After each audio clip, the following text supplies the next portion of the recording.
Hello, good morning student. आज हम दृश्य साधनों के अंतर्गत आज मानचित्र, मैप,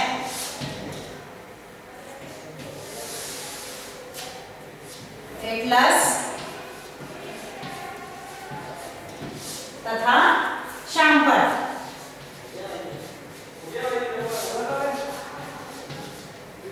इनके बारे में अध्ययन करेंगे। सबसे पहले हम मानचित्र समझ लेते हैं। मानचित्र क्या है? सामाजिक विज्ञान शिक्षण के अंतर्गत मानचित्र को अत्यधिक महत्वपूर्ण माना गया है, क्योंकि मानचित्र वह माध्यम है, वह साधन है जिसके जरिए बालक पलक झपकते ही किसी भी स्थान को देख सकता है। यानी इसको मानचित्र को एक जादुई गलीचे यानी मैजिक कारपेट की तरह माना है। मैजिक जादुई गलीचे की भांति दुनिया के किसी भी कोने में पलक झपकते ही हमको या आपको पहुंचा सकता है। जैसे किसी भी जगह की स्थिति देखनी हो या फिर मानचित्र में दर्शाए गए मार्ग देखने हो या फिर किसी भी प्रकार की यदि हमको जानकारी लेनी है तो वह जानकारी हम मानचित्र के माध्यम से, उनमें दर्शाई गई बातों के माध्यम से हम उसका पता लगा सकते हैं। तो यानी मानचित्र शिक्षण कार्य में या सामाजिक विज्ञान शिक्षण में एक ऐसा सशक्त तथा अच्छा माध्यम माना गया है जिसके कारण बालक पलक झपकते ही किसी भी स्थान की जानकारी प्राप्त कर सकते हैं। जैसे इनका उपयोग अर्थशास्त्र,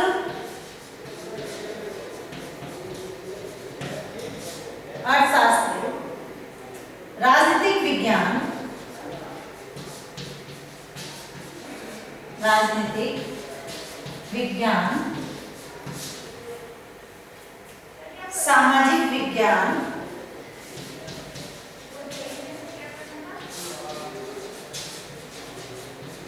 सामाजिक विज्ञान, इतिहास तथा भूगोल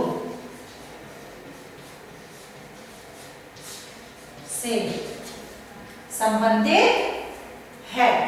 यानी ये जो मानचित्र जो है वो अर्थशास्त्र, राजनीतिक विज्ञान, सामाजिक विज्ञान, इतिहास तथा भूगोल से संबंधित है। इन मानचित्र में इन सब विषयों से संबंधित जानकारी को दर्शाया जाता है जिससे कि बालक इनके अध्ययन के द्वारा जानकारी प्राप्त करता है। अब है मानचित्र का उपयोग तथा लाभ।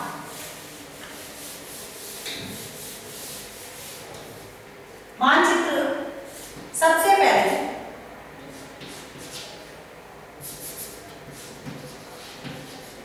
उपयोग तथा लाभ। उपयोग या लाभ। मानचित्र जो है मार्ग दर्शाते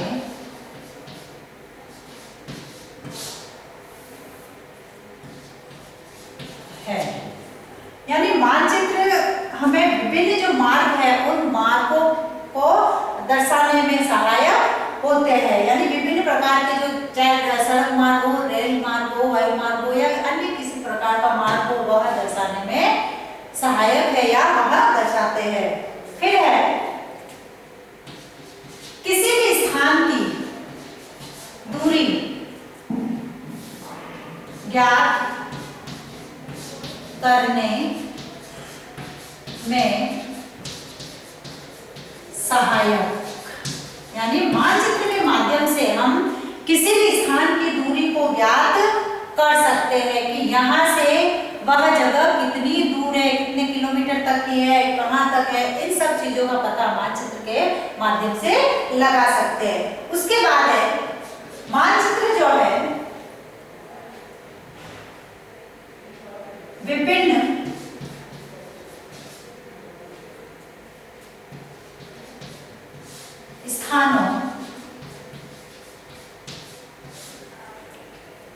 विभिन्न स्थानों पर वर्षा,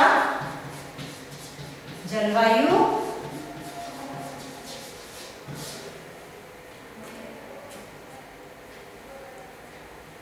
तापक्रम, तापमान कितना है, तापक्रम, वायु भार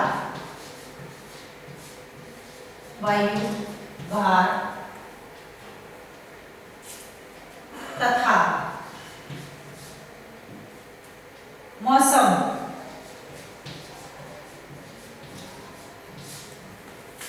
परिवर्तन, मौसम परिवर्तन की तुलना करने में सहायक होते हैं। यानी विभिन्न स्थानों पर वर्षा है, वहाँ की जलवायु है, वहाँ का तापक्रम है, वहाँ की वायु भार है तथा मौसम परिवर्तन की तुलना करने में मानचित्र में सहायता प्रदान करते हैं। इनके माध्यम से हम इन सब चीजों के बारे में जानकारी प्राप्त कर सकते हैं। हमारे यहाँ की जलवायु कैसी है और अन्य जो स्थान है उनकी जलवायु कैसी है, यहाँ पर कितनी वर्षा होती है, अन्य स्थानों पर कितनी बारिश हुई है, इन सब चीजों का पता हम इसके माध्यम से लगा सकते हैं। उसके बाद इसके माध्यम से जो है धरातलीय ज्ञान, धरातलीय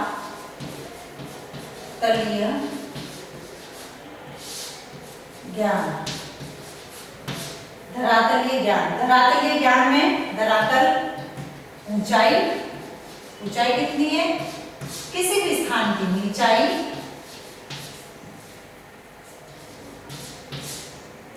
वहां की नदियां,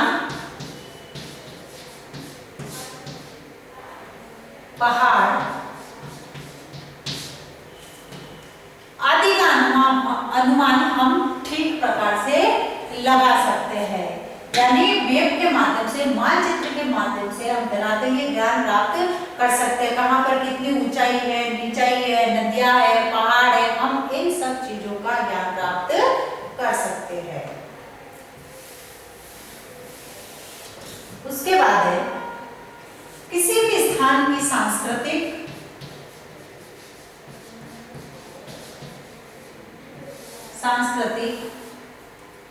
भौतिक,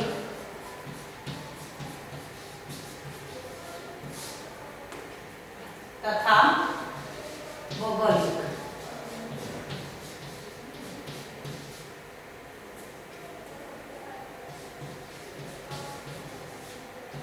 यानी मानचित्र के माध्यम से किसी भी स्थान की सांस्कृतिक व्यवस्था कैसी है, भौतिक व्यवस्था कैसी है तथा वहां की भौगोलिक व्यवस्था कैसी है, इसका पता हम इसके माध्यम से लगा सकते हैं। उसके बाद है सांकेतिक भाषा, संकेतों के माध्यम से, सांकेतिक भाषा, जैसे रेल मार्ग,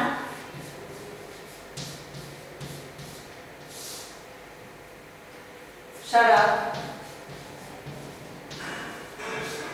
शहर,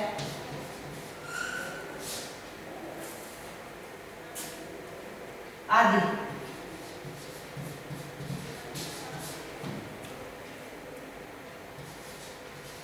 द्वारा दूरी का अनुमान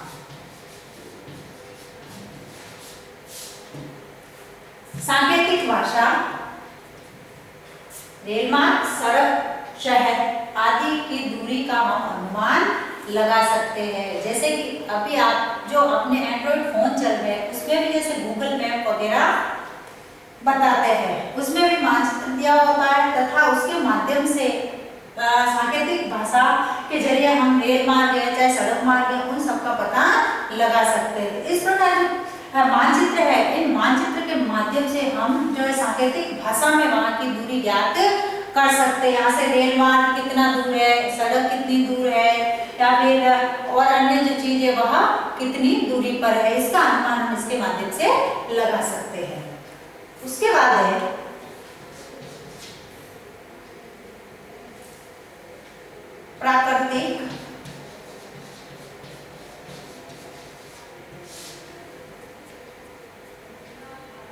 तथा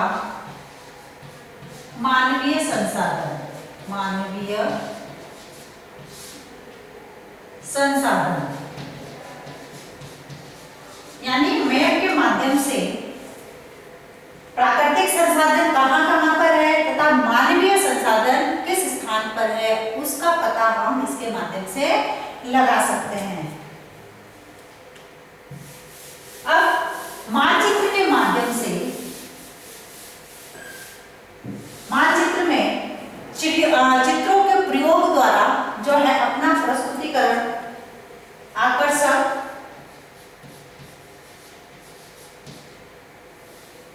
आकर्षण, प्रस्तुतिकरण,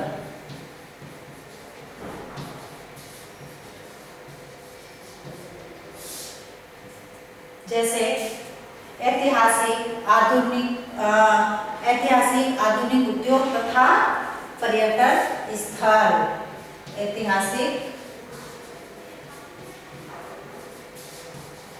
वर्तमान समय में जो उद्योग चल रहे हैं,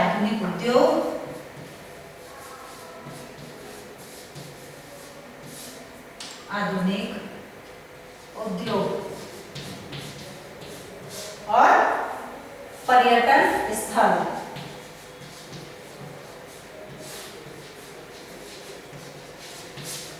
इन सब चीजों का पता हम मैप के माध्यम से, मानचित्र के माध्यम से लगा सकते हैं। तो इस प्रकार से जो मैप है, मानचित्र है, वह विद्यार्थियों को सामाजिक विज्ञान शिक्षण या अन्य विषय में अत्यधिक सहायक होते हैं। अब आता है दूसरा जो हमारा है वह है एटलस।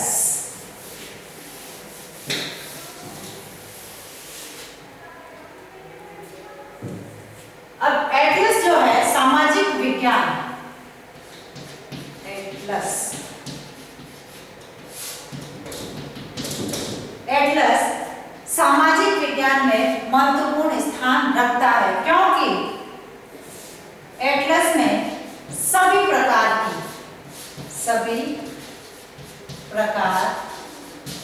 की सूचनाएं, यह एक प्रकार की सूचनाएं, सभी प्रकार की सूचनाएं प्राप्त करने का सशक्त साधन माना गया है। साथ ही भौगोलिक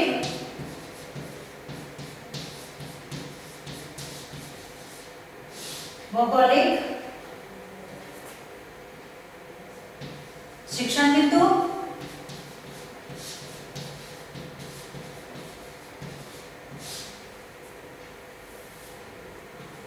इसमें राजनीतिक,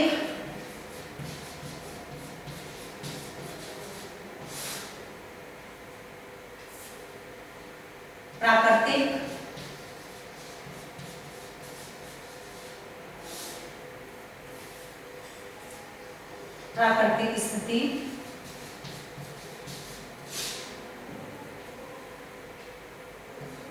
खनिज, उद्योग, व्यापार आदि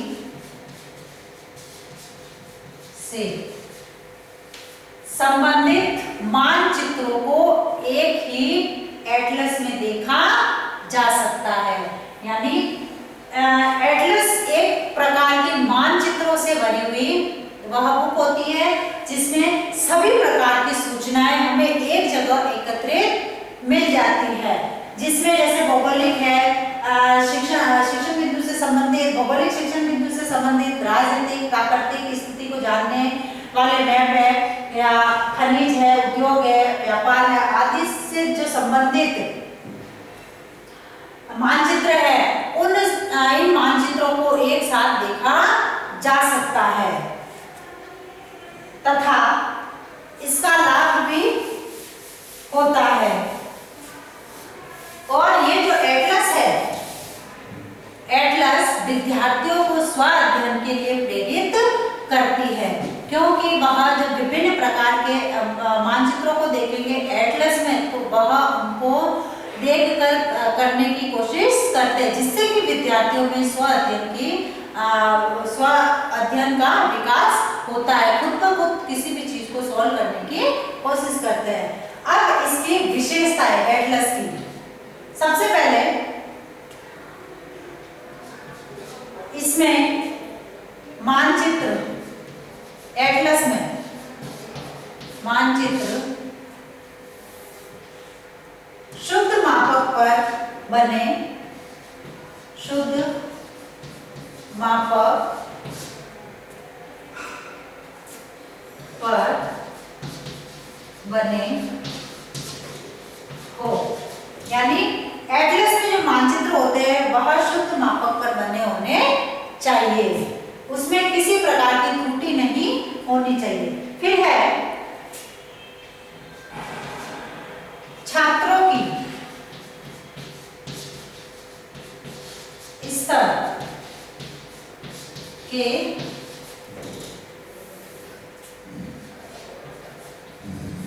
अनुसार,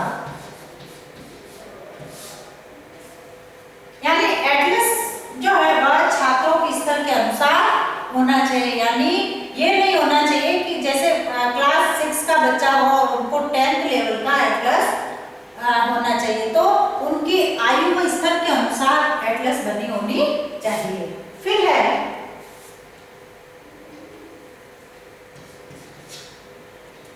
एटलस पर दिए गए मानचित्र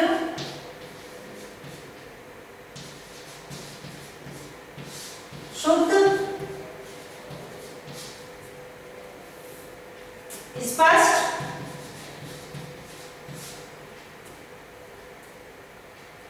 तथा नाम स्पष्ट और सही होने चाहिए, तभी विद्यार्थी उनको सही तरीके से कर सकता है। उसके बाद है एटलस में मानचित्रों में भिन्नता होनी चाहिए, भिन्नता मानचित्रों में, एटलस के जो मानचित्र होते हैं उनमें भिन्नता होनी चाहिए, अलग अलग होने चाहिए, यानी सभी प्रकार के उसमें मानचित्र होने चाहिए। उसके बाद है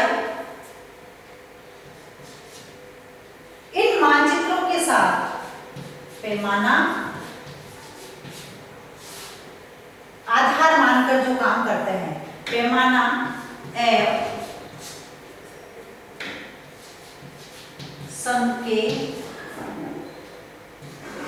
संकेतांकों का भी उल्लेख,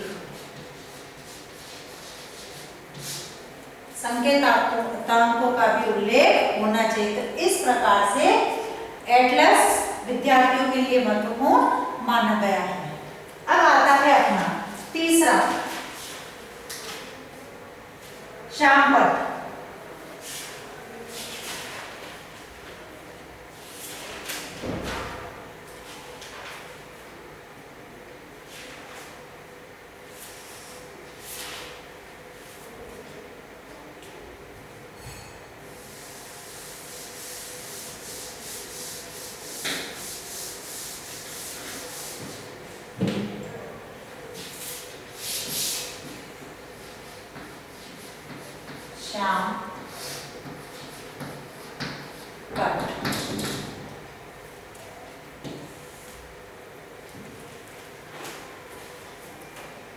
सबसे पहले श्यामपट्ट का अर्थ, श्यामपट्ट क्या है सभी जानते हैं, सभी को पता है कि श्यामपट्ट क्या है।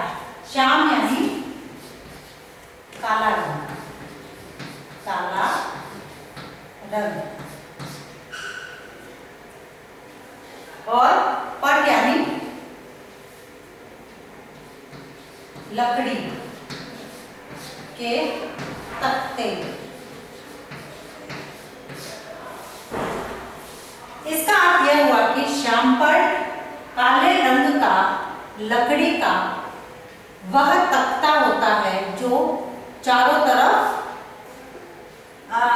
चारों तरफ से लकड़ी के तख्तों से घिरा हुआ होता है तथा इस पर काला रंग की पुताई करके उसको चौक से लिखने योग्य बनाया जाता है, जिसको हम क्लास के अंदर भी लगाते हैं या क्लास के बाहर भी लगाते हैं।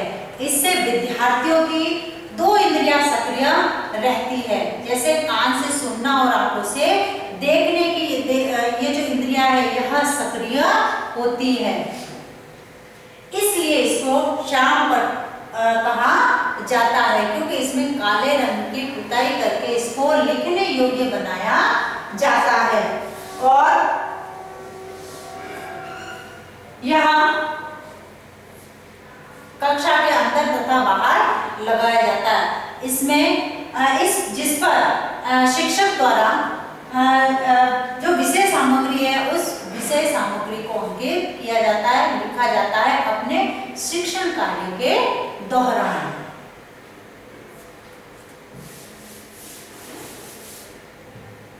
अब है श्याम पट का प्रयोग।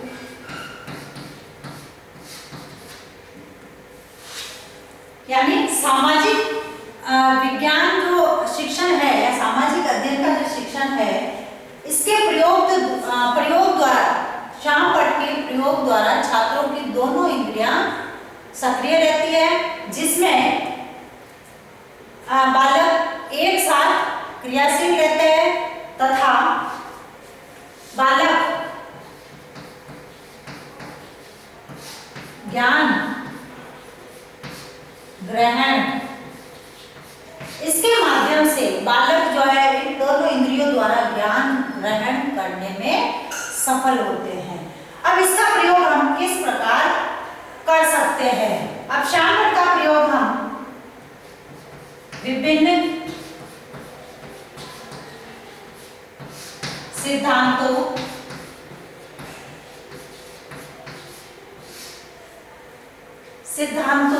नियमों, परिभाषाओं इनको अंकित करने के लिए कर सकते हैं, या फिर कठिन शब्दों को लिखने के लिए श्याम पट का उपयोग कर सकते हैं।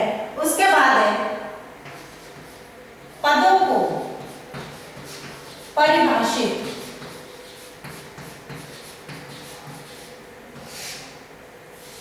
किसी भी पद को परिभाषित करने के लिए श्याम पट का उपयोग किया जाता है। उसके बाद है योजना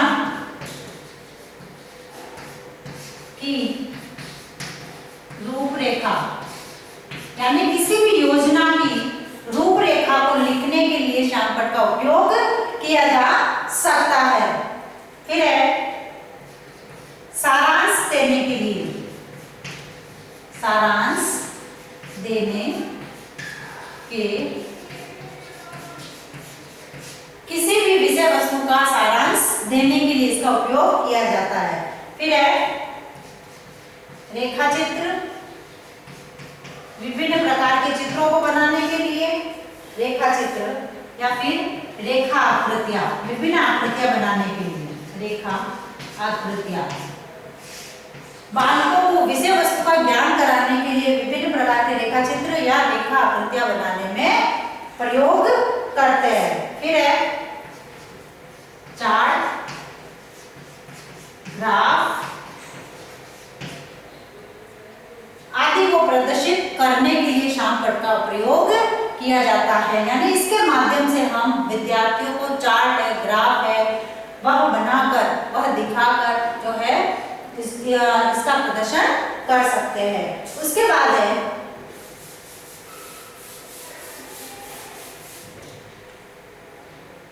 महत्वपूर्ण तथ्यों, पदों,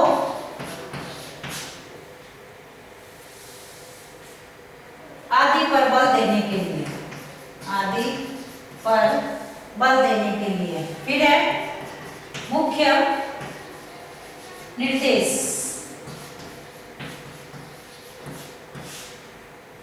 और गृह कार्य देने के लिए, गृह कार्य देने।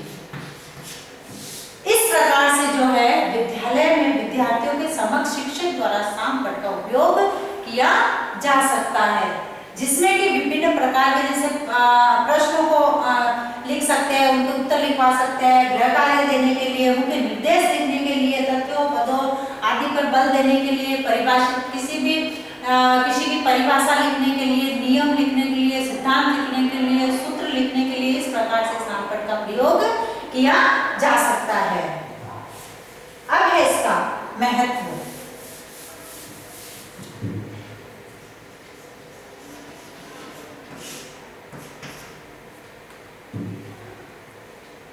यह माना गया है कि शामपट यद्यपि कोई आकर्षक वस्तु नहीं है, वरन काले रंग का है, परंतु जब उसका उपयोग ठीक प्रकार से किसी के द्वारा किया जाए तो वह सबके लिए उपयोगी तथा महत्वपूर्ण बन जाता है।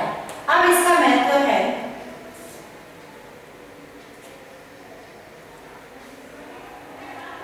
स्वच्छता,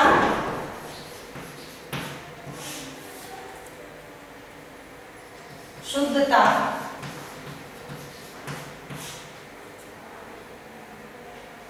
और मानक, तेजी से मानक स्थापित करने में इसका महत्व होता है। किसी प्रकार की स्वच्छता, शुद्धता से और मानक स्थापित करने के लिए इसका महत्व बताया है। उसके बाद है भाषा को समझाने में, वर्तनी को समझाने, यानी हमारी जो वर्तनी है, हमारी जो भाषा है, हमारी जो बोली है, उसको समझाने के लिए इसका महत्व बताया है। फिर है पाठ के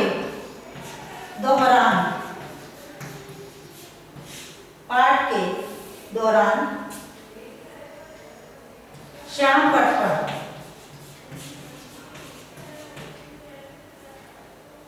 कोई निर्देश, शामपट पर निर्देश,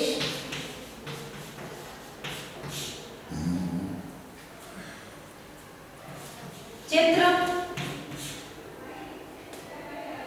तथा संपूर्ण कक्षा का ध्यान अपनी ओर आकर्षित करने के लिए इसका महत्व बताया है। यानी कि पढ़ाते पढ़ाते शिक्षक द्वारा यदि किसी भी चीज को शामपट पर अंकित की जाती है, चित्र बनाया जाता है या फिर निर्देश दिया जाता है, तो विद्यार्थियों का शामपट की तरफ ध्यान आकर्षित होता है। फिर है कुछ रेखाओं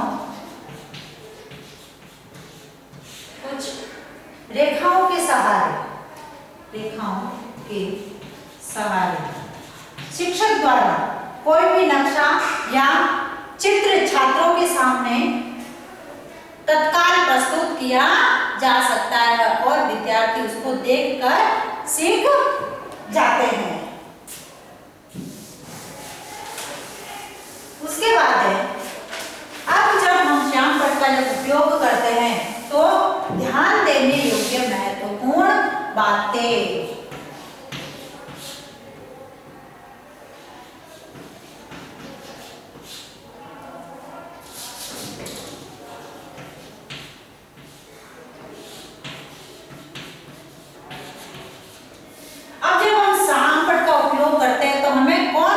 ध्यान देने योग्य ऐसी बातें हैं जो हमारे लिए आवश्यक है। जैसे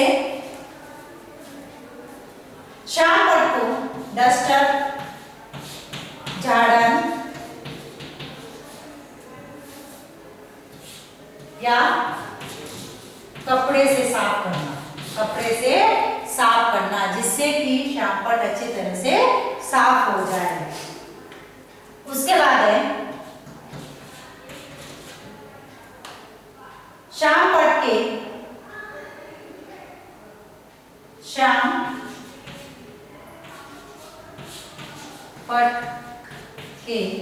एक तरफ खड़े होना, शामपट के एक तरफ खड़े होना चाहिए जिससे कि विद्यार्थियों को जो हम कार्य कर रहे हैं वह आसानी से देख सके। उसके बाद है जब हम लिखते हैं तो लिखते समय ऊपर से बाएं कोने से लिखना प्रारंभ करें और सीधी पंक्तियों में लिखें। उसके बाद है अक्षरों को बड़ा तथा साफ साफ लिखना, जिससे कि पीछे बैठे हुए विद्यार्थी भी आसानी से देख सके। फिर श्यामपट्ट पर महत्वपूर्ण बातों को लिखना, यानी जो महत्वपूर्ण हो, ध्यान देने योग्य हो, उन बातों को श्यामपट्ट पर लिखना। उसके बाद है श्यामपट्ट पर सुंदर, आकर्षक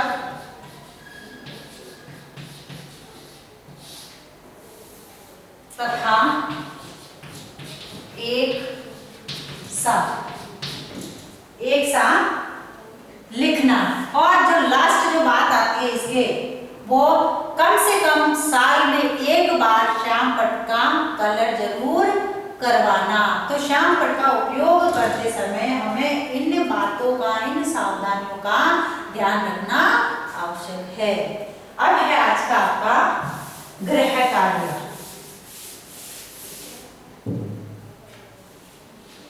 श्यामपट्ट का अर्थ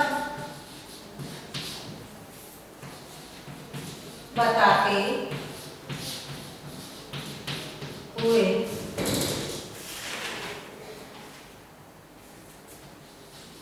इसका प्रयोग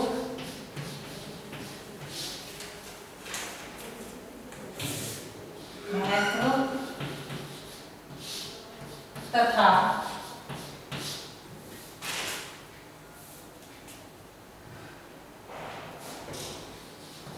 ध्यान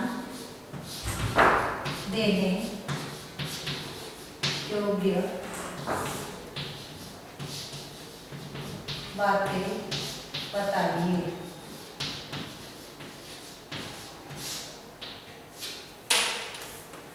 अब जैसे हम सभी जानते हैं कि ये जो दौर चल रहा है कोरोना का, इसमें हमें सावधानी रखने की आवश्यकता है तथा इन्हीं छोटी छोटी सावधानियों द्वारा हम स्वस्थ तथा सुरक्षित रह सकते हैं। धन्यवाद।